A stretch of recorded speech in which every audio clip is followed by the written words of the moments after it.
Sobat Maestro, sesaat lagi kita akan bersama-sama mengikuti ibadah raya bersama Gereja Bethany Fresh Anointing. Selamat mendengarkan.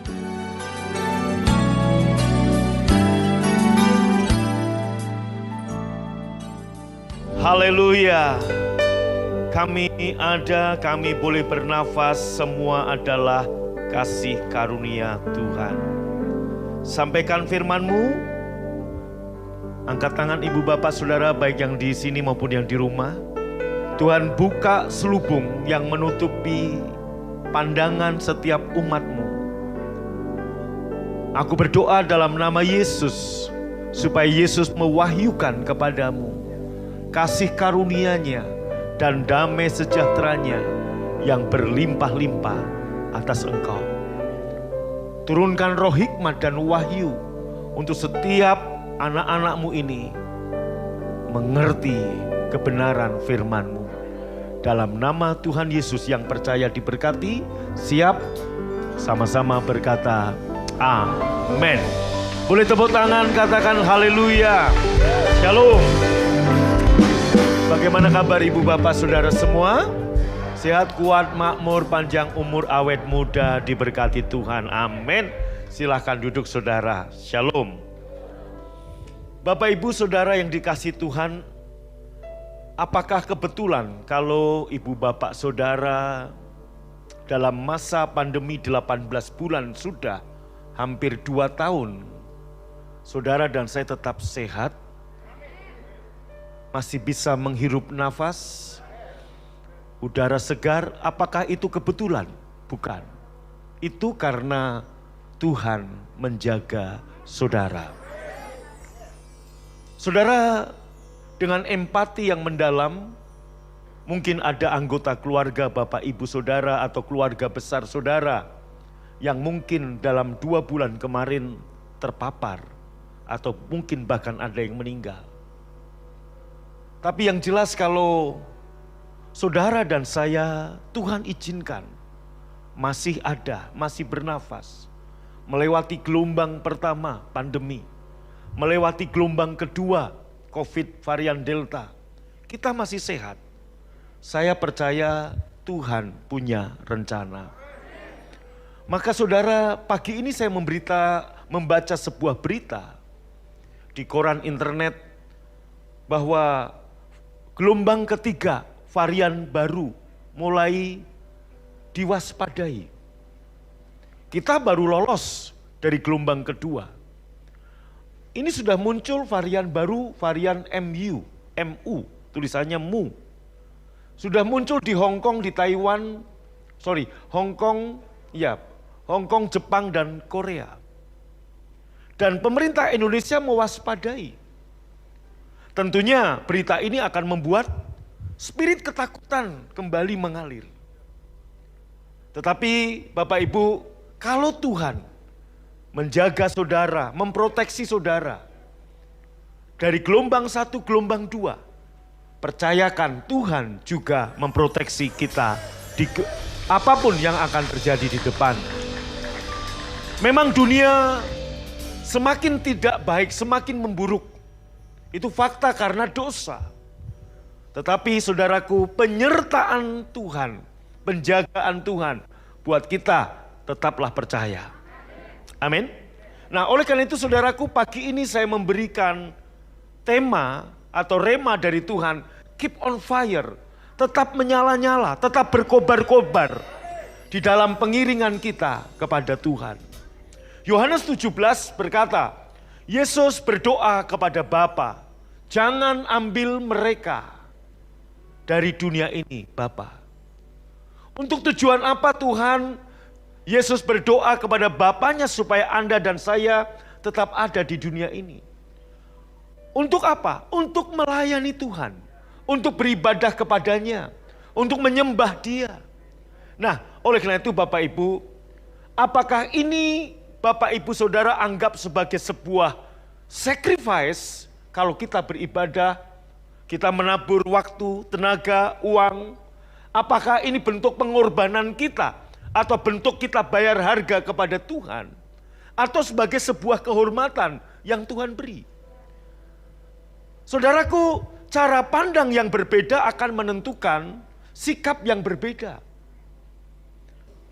Maka Bapak Ibu, di dalam gaya hidup perjanjian yang baru, rest, God already do the best.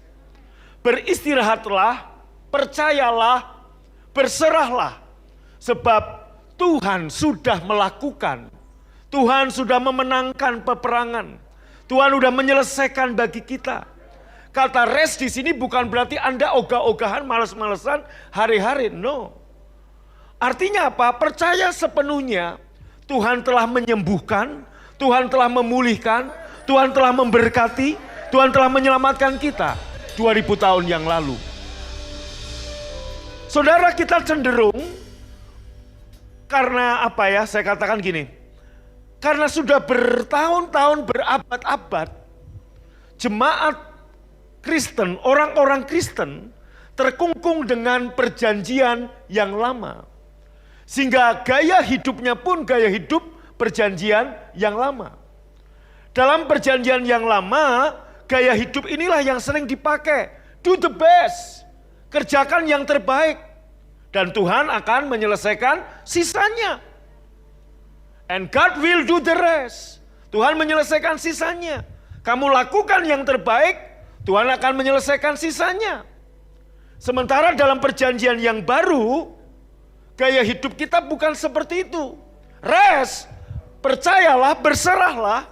Sebab God already do the best buat kita. Boleh tepuk tangan buat Tuhan. Nah, saudara, kecenderungan kita sebagai manusia masa sih? Kecenderungan kita karena kita sudah bertahun-tahun, berabad-abad seperti itu. Maka dalam ibadah Kamis kemarin saya katakan bahwa perjanjian yang baru adalah perjanjian hidup yang baru. Seringkali kita cenderung atau kecenderungan kita untuk zigzag dengan gaya hidup perjanjian yang lama dan perjanjian yang baru. Bahkan banyak hamba Tuhan pun juga zigzag di sini. Zigzag antara gaya hidup perjanjian lama dan gaya hidup perjanjian yang baru. Perjanjian yang baru dimulai dari mana? Bukan dari Injil Matius. Sebab saya sedang tidak bicara tentang New Testament maupun Old Testament. Saya sedang berbicara tentang Old Covenant and New Covenant. Maka malam sebelum Yesus diserahkan, dia mengambil cawan dan berkata, inilah cawan perjanjian yang baru. Artinya perjanjian yang baru dimulai dari mana? Salib. Saudara, orang yang hidup dalam perjanjian yang lama, sekali lagi bukan kitabnya, perjanjiannya, mereka berperang untuk merebut kemenangan. Tetapi ibu bapak saudara yang hidup dalam perjanjian yang baru, kita berperang dari tempat kemenangan. Ngapain? Mengambil kemenangan-kemenangan yang sudah Tuhan sediakan. Maka saudaraku, bapak ibu saudaraku yang bekerja, yang bisnis, yang sales marketing, Anda berangkat kerja bukan cari uang, bukan cari rezeki, bukan cari berkat, tetapi Anda mengambil berkat yang sudah Bapak sediakan. Artinya Anda memang harus bekerja. Toko harus dibuka, bukan dalam rangka Anda mencari rezeki, tapi Anda sedang mengambil sebab Anda bertempur dari tempat kemenangan. Sebelum salib, Anda tidak pernah menang. Tapi setelah salib, Anda tidak pernah kalah. Karena Yesus yang sudah menang buat saudara. Boleh tepuk tangan buat Tuhan yang paling meriah. Nah, saudara, oleh karena itu Bapak Ibu, ada yang bertanya, nggak banyak sih, ini bukti bahwa belum semua disingkapkan, selubung ini belum dibuka. Masih banyak orang yang tertutup.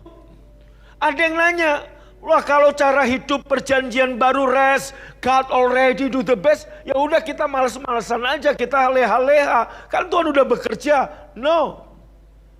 Maka cara pandangnya saudara, yang saudara dan saya kerjakan di perjanjian yang baru dengan di perjanjian yang lama mungkin sama tapi beda motifnya.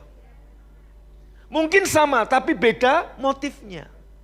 Saya beritahu ya Pak Revan, ini Brimob saudara. Kalau hari ini Pak Revan tiba-tiba dipanggil oleh Pak Presiden Jokowi untuk melayani sebagai anggota Pas Pampres. Dan dia harus meninggalkan istri dan anaknya di Bandung, berangkat ke Jakarta melayani Presiden Republik Indonesia. Saya percaya, apakah Pak Revan, saya mau tanya, waktu Pak Revan dipilih, emang gak ada Brimob lain selain Pak Revan? Emang gak ada yang lebih pintar dari dia? Emang gak ada yang lebih jago dari dia? Emang gak ada yang lebih kuat dari dia? Kenapa kok Pak Jokowi pilih Pak Revan? Waktu Pak Revan dipilih, pertanyaan saya, begitu Pak Revan, saudaraku, mengawal Pak Jokowi sebagai anggota Pas Pampres, itu sebuah pengorbanan atau sebuah kehormatan? Kehormatan. Sama, saudara. Anda bisa membawa persembahan Anda berupa waktu, berupa uang, berupa tenaga. Bisa jadi itu sebuah sacrifice. Kalau Anda hidup dalam perjanjian yang lama. Anda merasa saya sudah mengorbankan waktu, tenaga saya, uang saya, persepuluhan saya untuk pembangunan. Ini sacrifice. Dulu saat saya masih ada dalam perjanjian yang lama, saya juga berpikir begitu. Ini harga yang harus saya bayar. Karena Tuhan sudah menyelesaikan bagi saya. Ini adalah bayar harga. Saya melayani Tuhan. Saya bekerja seperti ini. Saya sungguh-sungguh memberi yang terbaik. Ini harga yang harus saya bayar. Ini adalah sacrifice saya. Tapi dalam lensa perjanjian yang baru, saya nggak lagi melihat bahwa itu adalah sacrifice. Tapi sebuah kehormatan. Who am I? Siapa saya? Tuhan pilih untuk melayani dia, untuk beribadah kepada dia. Siapa saya? Amin. Nggak usah saudaraku dibandingkan orang lain di luar sono. Di antara 5 kakak beradik saya, semuanya tamat kuliah, hanya saya yang nggak tamat kuliah. 2 kakak saya bahkan S3, ada yang S2. Saudaraku, artinya di antara kakak beradik pun saya paling bodoh. Nggak termasuk yang pinter. Kalau paling ganteng iya, itu saya akui. Wah, Anda ketawanya melecehkan betul ya. Nah, jadi kalau Tuhan pilih saya, saudaraku, ini sebuah kehormatan. Hal yang sama, dengar baik-baik. 2 bulan gelombang kedua kemarin pandemi COVID varian Delta, saudaraku sekali lagi, tanpa mengurangi rasa empati saya yang mendalam, ada ribuan orang yang terpapar, ada ribuan orang yang meninggal setiap hari. Kalau saudara-saudara dan saya hari ini masih hidup, hari ini masih bernafas, tujuannya apa? Anda diberi kehormatan untuk melayani dia, untuk beribadah kepada dia. Nah, ini lensa kacamata perjanjian yang baru. Kalau Anda menilai dalam perjanjian yang lama, ini pengorbanan. Kenapa? Wah, di tengah-tengah gini saya beribadah, ini pengorbanan nih buat Tuhan. Korban apa lagi yang harus Anda berikan? Tuhan sudah mengorbankan dirinya buat saudara. Kalau Anda, ini bayar harga. Anda memberikan label harga untuk kasih karunia yang Tuhan beri kepada Anda. Mohon maaf saudaraku, Anda memandang rendah kasih karunia Tuhan. Sekali lagi, ini perlu dibombardir karena apa? Saudaraku, jutaan orang setiap minggu masih mendengar 10 dusta agamawi. Di seluruh dunia masih mendengar. Kenapa saudaraku? Maka saya katakan, saya berdoa setiap hari buat saudara supaya Tuhan menyingkapkan. Sebagai contoh saudaraku, ada yang bertanya, Pak, ya, apakah nanti di hari penghakiman kita nggak dihakimi? Matius 25, Yesus sendiri menegaskan. Matius 25, baca di rumah. Yesus sendiri menegaskan, nanti di hari penghakiman dipisahkan antara kambing dan domba. Domba diberi tempat, bersukacitalah, hai hambaku yang baik. Karena sebagai orang benar yang dibenarkan, ini domba. Kambing dihakimi. Kita, saudaraku, ada di tahta Tuhan. Kita dihakimi bukan untuk dihakimi untuk, oh kamu begini, enggak. Tapi saudaraku, kita dihakimi dengan adil untuk menentukan mahkota apa yang Anda dan saya terima. Kalau saya sebagai gembala hamba Tuhan menggembalakan dengan baik, menggembalakan dengan setia, saya mendapat mahkota kemuliaan. Jemaat yang setia sampai akhir, Anda mendapat mahkota kehidupan dan sebagainya. Ada 5 mahkota. Itulah pengadilan kita nanti, hanya untuk menentukan 5 mahkota. Apakah Anda mendapat 5 atau 4 atau 3 atau 2 atau 1. Sebab Roma 8 ayat 1 dikatakan di dalam Yesus tidak ada lagi penghukuman. Yang mengerti katakan yes, amin, tepuk tangan. Nah, haleluya. Banyak orang juga saudaraku, waktu saya khotbah begini ada yang masih tanya. Sama seperti ini, rest, God already do the best. Kalau gitu kita santai-santai dong Pak. Oh enggak. Maka kita lihat dalam 1 Korintus pasal 15 ayat 10, Paulus berkata, tetapi karena kasih karunia Allah, aku ada sebagaimana aku ada sekarang. Bisa kita ngomong, di tengah pandemi, di tengah wabah, di tengah saudaraku ribuan orang terpapar, di tengah ribuan orang meninggal, aku ada sebagaimana aku ada sekarang. Itu karena kasih karunia. Betul? Bisakah kita ngomong, oh karena saya menjaga protokol kesehatan.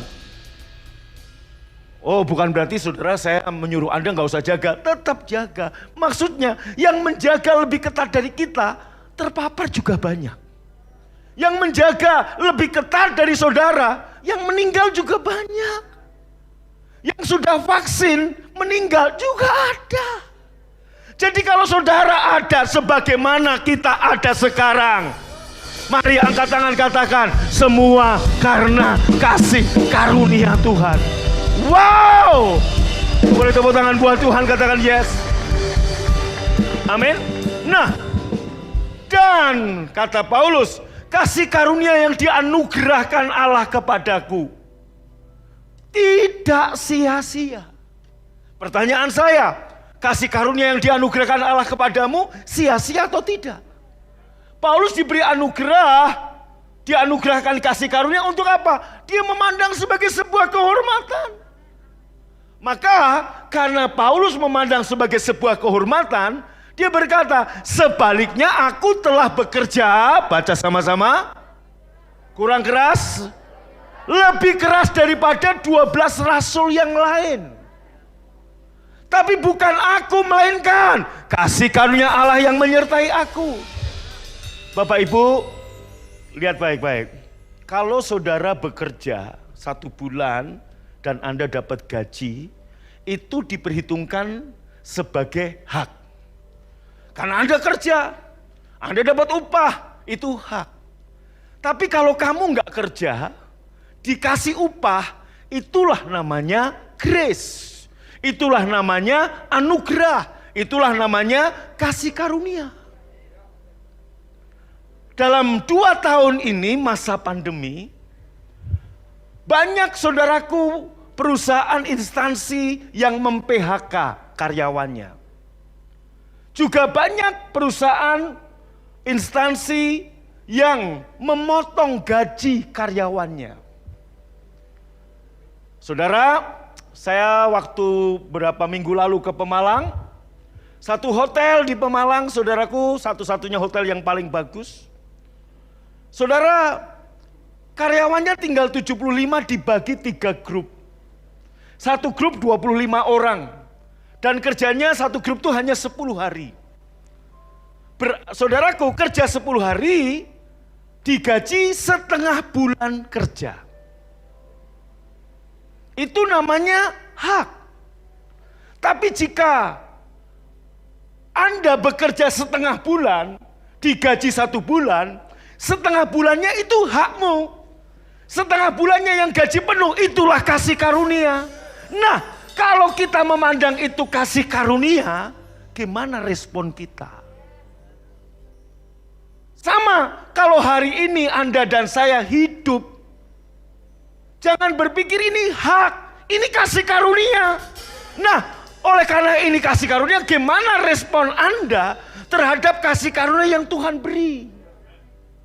Paulus berpikir, 12 rasul ketemu Yesus 3,5 tahun. 12 rasul dimuridkan Yesus langsung. Aku, kata Paulus, nggak pernah ketemu Yesus langsung. Bahkan aku dipilih Tuhan saat aku sedang berjalan menuju Damaskus dalam rangka untuk apa? Menganiaya orang Kristen. Dalam perjalanan untuk menganiaya, menyeret perempuan-perempuan yang beribadah dan membunuh Stefanus. Itu setelah membunuh Stefanus, Paulus dipilih Tuhan, diangkat jadi rasul. Disitulah Paulus memandang, who am I? Siapa aku? Manusia celaka ini kok dipilih Tuhan? Yohanes pasal 15 berkata, bukan kamu yang pilih Yesus, Yesus yang pilih kamu. Yesus yang pilih kamu. Dari 6 miliar manusia, 6 miliar manusia, kok Tuhan pilih kamu? Kok Tuhan pilih saudara? Apa hebatnya saudara dibanding orang-orang di luar? Apa kelebihan saudara dibanding orang-orang di luar? Kok bisa-bisanya Tuhan pilih kamu? Nah, waktu Anda sadar Anda dipilih, Anda dikasihani, Anda diurapi, Anda dicintai, Anda diberkati, apakah Anda pandang? Jadi waktu saya beribadah, saya menabur waktu saya, tenaga saya, uang saya melayani Tuhan. Ini sacrifice, ini bayar harga, atau ini kehormatan? Kalau ini kehormatan Om, respect Anda beda. Anda akan excellent, Anda akan lakukan yang terbaik buat Tuhanmu. Katakan amin. Saya percaya kalau Pak Revan dipilih Pak Jokowi untuk menjadi anggota Pas Pampres. Bapak Ibu tanya beliau, ribuan polisi pengen loh jadi Pas Pampres. Betul Pak? Betul. Loh Pak, yang dipilih kan bukan hanya polisi Pak, harus brimob. Oke, ribuan brimob pengen loh. Jadi kalau Pak Revan dipilih, saya ketemu perwira-perwira polisi, rata-rata mereka semua pengen kok saudaraku. Ada kerinduan. Coba kalau jadi anggota Pas Pampres. Dan karena itu adalah kehormatan, dia akan melakukan dengan terbaik. Siapa kita orang Indonesia? Bukan Yahudi asli. Kok dipakai Tuhan, dipilih Tuhan, melayani dia. Kalau ini sebuah kehormatan, saya yakin waktu kita ibadah, ini bukan pengorbanan kita. Sebuah kehormatan, aku bisa menyembah Raja segala Raja. Aku bisa melayani Raja segala Raja. Aku bisa menyembah Tuhan di atas segala Tuhan. Betul? Waktu Anda membawa persembahan Anda, kalau Anda memandang ini korban, ada yang sakit di sini. Sakitnya di sini, Pak. Karena korban. Karena korban. Betul Pak, betul. Karena pengorbanan pasti ada sakitnya. Tapi kalau kehormatan, siapa aku? Memberikan sebagian uang untuk dia yang sangat kaya. Dan dia terima lagi. Siapa aku? Anda tahu, Kain memberikan persembahan sebagai sebuah pengorbanan. Tapi Habil memberi sebagai sebuah kehormatan. Bagaimana dengan saudara? Kolose, apapun juga yang kamu perbuat, perbuatlah dengan segenap hatimu, seperti untuk Tuhan dan bukan untuk manusia. Jadi Bapak Ibu, you buka toko melayani pembeli seperti untuk Tuhan. Pak Revan karena menganggap sebuah kehormatan, tiap 10 menit Pak Jokowi panggil, Revan kesini, Revan kesini, tolong bawain tas Bapak. Revan kesini. Kalau Pak Revan menganggap sebuah pengorbanan, dia akan berkata, little call me, little call me. Salary no up. Long teruskan sendiri. Nah saudaraku, itu kalau sebuah sacrifice. Tapi kalau sebuah kehormatan, dari 10 pas pampres polisi, kok aku terus yang dipanggil Pak Jokowi? Kehormatan, siap Bapak. Ada apa Bapak? Sini Revan. Tolong telepon istri saya Revan. Siap Bapak. Tolong gini, siap Bapak. Loh, saudara, karena saya nganggap sebuah kehormatan. Ya, full timer kalau misalkan Pondok Daud, dikit-dikit kenapa sih kok WL-nya saya terus yang ditunjuk Pak Eka? Kehormatan. Dari banyak WL kok kamu yang dipilih. Dari banyak pemain keyboard kok kamu Lea yang disuruh main. Kehormatan. Kehormatan. Dari banyak pengkhotbah kok saya terus yang khotbah di Balarea. Kehormatan. Lu ngetawa bosen atau ngetawa gimana? Haleluya. Tepuk tangan dong buat Tuhan, katakan amin. Nah, kalau itu kehormatan bro. Saudara, dengar ya. Di tengah gereja lain yang ada mau dijual, kita kok mau bangun. Ini sacrifice atau kehormatan? Beban atau kehormatan? Kehormatan. Daud berkata, siapakah aku Tuhan? Kok aku jadi biji matamu? Saudaraku, Daud yang kaya raya aja, yang kaya raya. Nggak diizinkan Tuhan loh bangun rumah ibadah loh. Itu Daud loh bro. Loh kamu diizinkan.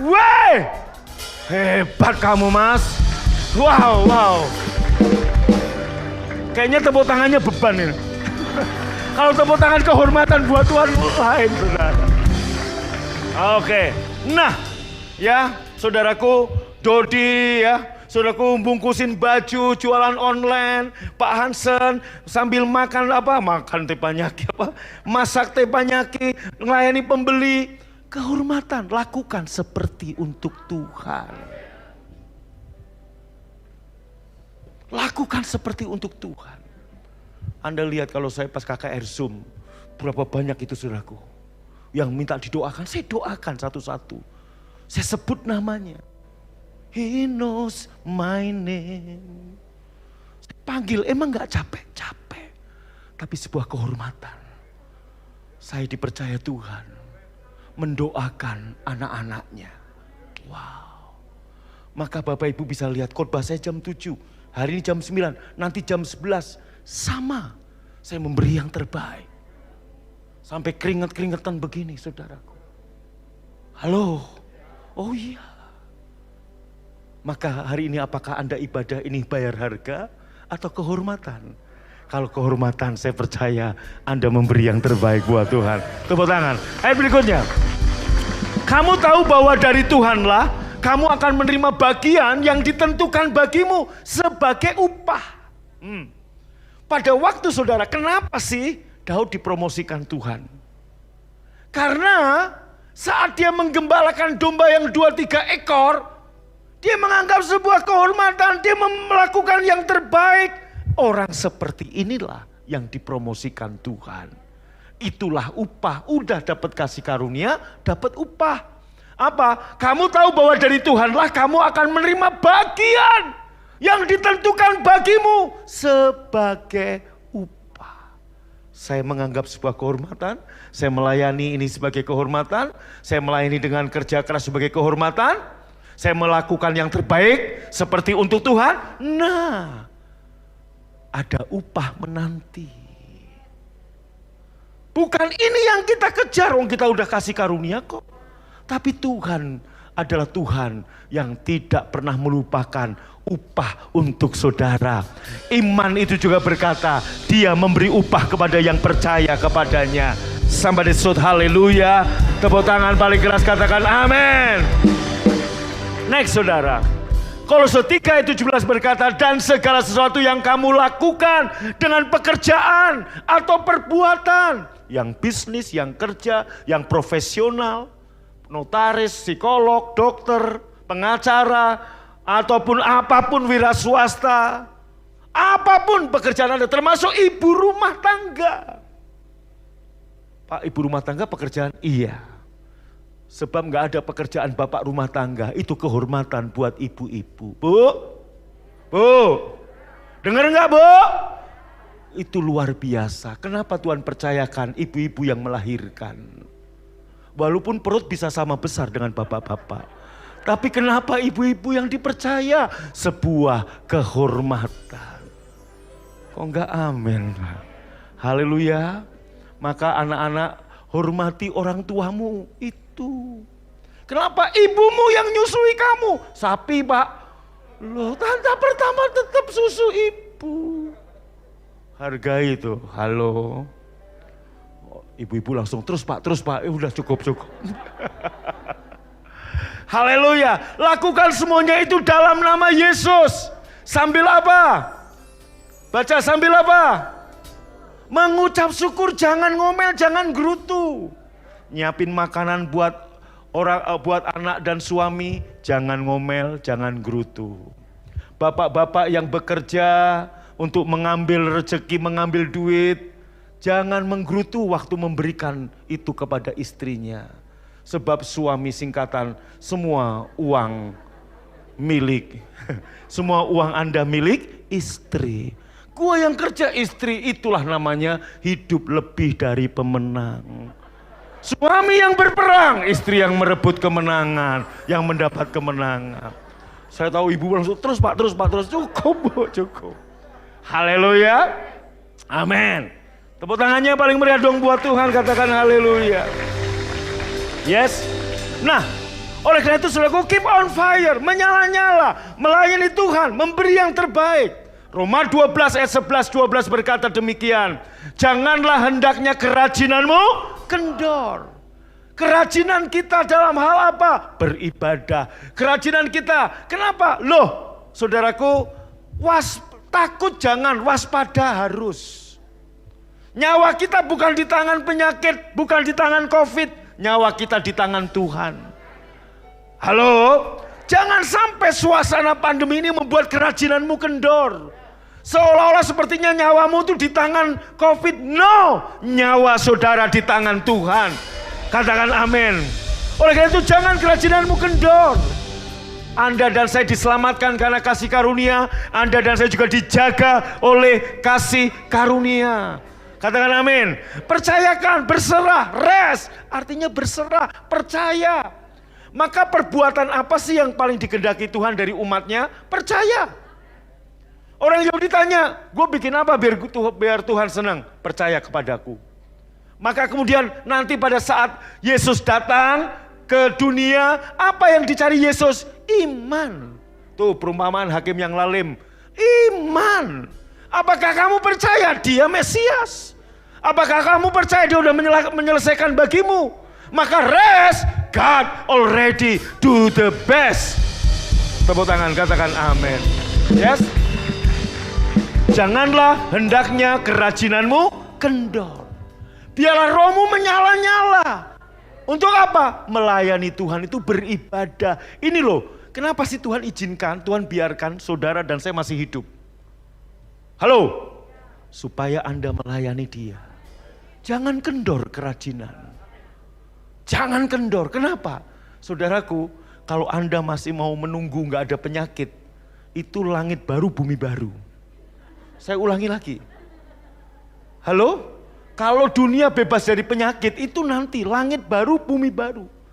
Selama langit bumi masih ada seperti ini, woi, penyakit tetap akan ada. Dulu kita nggak kenal COVID-19, sekarang ada. Nanti mungkin selesai. Mungkin berapa tahun lagi ada COVID-21. COVID-20 mungkin. Itulah dunia. Kalau nunggu aman, nggak akan pernah aman dunia ini. Amin. Saya mau katakan, aman, tempat yang aman dalam perlindungan darah Yesus. Itu toh. Makanya saudaraku, Pak Jokowi berkali-kali berkata, takut jangan, waspada harus, selalu pakai masker. Itu Pak Jokowi. Betul? Ya, betul Pak Tatang? Harus apa? Waspada. Betul? Pinter, ambil sepeda di luar. Saudaraku. Haleluya. Saudaraku, takut jangan, waspada harus. Saudara kalau nunggu pandemi, nunggu penyakit nggak ada di dunia, gereja BFA nggak akan pernah buka ibadah. Kenapa? Selalu akan ada, tapi maka saya katakan Tuhan tidak berjanji hari-hari selalu baik dalam pandangan you and me. Tapi Tuhan berjanji setiap hari selalu ada kebaikannya yang dinyatakan buat saudara-saudara dan saya. Tepuk tangan. Amin. Bersukacitalah dalam pengharapan. Jangan ngomel, jangan sedih, jangan berkeluh kesah. Kita punya pengharapan. Yaitu apa? Sekalipun ini masa pandemi, pengharapan saya tidak mengecewakan. Tuhan menjaga saya. Tuhan memproteksi saya. Ribuan hari sudah saya lewati dengan penyertaan Tuhan. Maka ribuan hari yang akan datang, Tuhan yang sama, yang pernah nolong saya, yang pernah memagari saya, yang memberkati saya ribuan hari sebelumnya, Tuhan yang sama, angkat tanganmu. Dia juga menjaga, memagari, memberkati engkau di ribuan hari yang akan datang. Yang percaya katakan amin. Haleluya. Yes, sabarlah dalam kesesakan. Sabar. Orang sabar dikasihi Tuhan. Jangan ensomi. Sabar. Kita semua mengalami kesesakan hari ini. Semua sendi ekonomi terdampak. Bukan hanya Bandung, Indonesia. Bukan hanya Indonesia, seluruh dunia. Maka dalam perkataan dan perbuatan, lakukan dalam nama Yesus. Bukan kena COVID dulu baru begitu. Hari ini tanpa COVID, tanpa kena COVID, kita lakukan hal yang terbaik. Dan angkat tanganmu, saya berdoa, tidak ada satupun dari saudara dan anggota keluarga saudara terpapar COVID dalam nama Yesus. Aku percikan darah Yesus memagari Anda. Amin. Bertekun dalam doa. Setiap hari kita ibadah perjamuan Tuhan. Itu salah satu namanya bertekun dalam doa. Tuhan ngasih tuntunan kita, lakukan perjamuan. Ya sudah. Pak, tapi tetap ada masalah. Memang hidup itu rangkaian masalah dengan masalah. Akan selalu ada. Yang enggak ada masalah adalah langit baru dan bumi baru. Betul saudaraku? Bumi baru holis Pak? Bukan. Langit baru dan bumi baru. Baik. Tetap menyala-nyala, tetap berkobar-kobar, melayani Tuhan, beribadah. Saya tutup dengan 12 hal tentang masalah. Wow. Number one, orang konyol sering bikin masalah. Saya percaya tidak ada satupun dari Anda orang konyol. Yang gak amin konyol kah? Makanya aminnya yang keras. Orang konyol sering membuat masalah. Kok amin? Jangan dulu. Orang konyol sering buat masalah. Tidak satupun dari saudara yang konyol. Orang kerdil memperbesar masalah. Karena dia kecil-kerdil, dia memperbesar masalah. Saya percaya Anda bukan orang kerdil. Number 3, orang biasa membicarakan masalah. Jadi kalau Anda ketemu dengan orang, teman atau jemaat gereja lain, ngomongnya masalah terus, dia orang biasa. Kalau dia memperbesar masalah, dia orang kerdil. Dia besar-besarin COVID, orang kerdil. Kalau dia banyak bikin masalah, konyol. Nomor 4 baca sama-sama. Itulah saudara, orang besar mengatasi masalah. Katakan amin. Nomor 5, orang bijak. Di tengah kesesakan bersyukur. Semua ngalami kok. Intinya Tuhan masih menjaga kita. Kalau kamu mungkin kerja dipotong gajinya, bersyukur. Masih punya pekerjaan. Kalau kamu punya toko, mungkin orderan kurang, bersyukur. Masih ada yang order. Gitu saudara. Nomor 6, baca yang keras. Nah, hikmat Tuhan akan membuat Anda kreatif di tengah masalah. Bikin apa kek? Minta sama Tuhan. Saya percaya Tuhan yang ada dalam dirimu akan berikan hikmat untuk kamu bisa melihat peluang dari masalah ini. Betul? Nomor 7, saudara. Orang percaya, siapa orang percaya? Naik level imannya karena masalah. Justru masalah ini akan buat level iman saudara naik. Katakan amin. Nomor 8, baca yang keras. bilang kiri kananmu, jadi, bacanya gini dong, jadi nggak ada masalah dengan masalah. Kurang keras, sama-sama bilang kiri kanan, jadi nggak ada masalah dengan masalah. Amin. Jadi kalau ada masalah, nggak ada masalah. Kenapa? Anda orang besar, Anda orang kreatif, Anda orang bijak, Anda orang percaya. Wow, nomor 9. Masalahnya adalah bagaimana cara kita menyikapi masalah. Kalau Anda dengan lensa kacamata perjanjian baru, rest, berserah, percaya, God already do the best. Nomor 10, karena hakikatnya hidup itu rangkaian masalah demi masalah. Ayat nomor 11-nya, maka jadikan masalah sebagai masa menggenapi rencana Allah terjadi dalam hidup saudara. Tepuk tangan yang paling keras. Wow.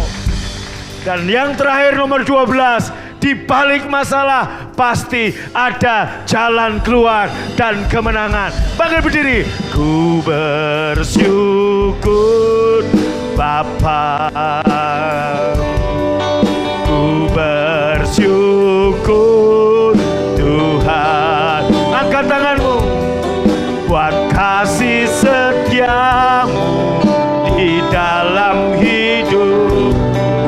Ku bersyukur. Amin. Ku bersyukur Bapa.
dimanapun saudara berada, angkat roti dengan tangan kanan saudara.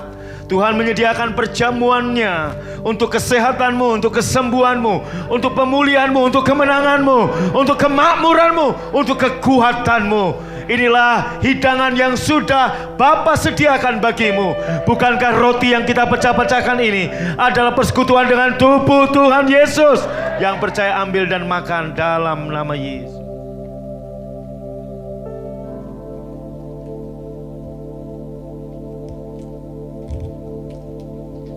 Mari angkat cawan dengan tangan kanan saudara. Yesus mengambil cawan, sudah makan, memberikan pada murid-muridnya dan berkata, inilah cawan perjanjian yang baru.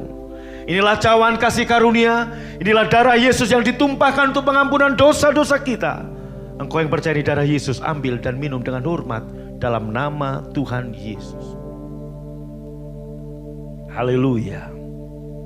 Terima kasih Tuhan untuk tubuhmu, untuk darahmu. Terima kasih untuk firman-Mu. Angkat tangan saudara. Biarlah rohmu berkobar-kobar, menyala-nyala, keep on fire untuk melayani Tuhan, beribadah kepadanya.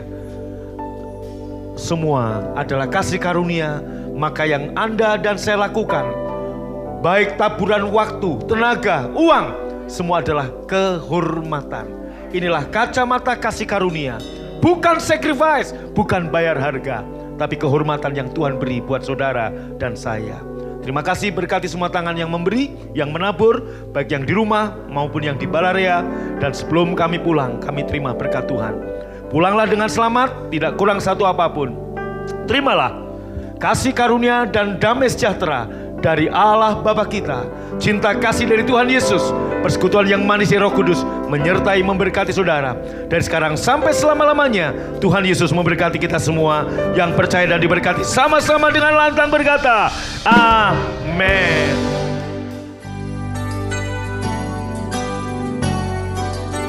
Sobat Maestro, Anda baru saja mendengarkan ibadah raya bersama Gereja Bethany Fresh Anointing. Terima kasih atas kebersamaan Anda. Selamat hari Minggu dan Tuhan Yesus memberkati.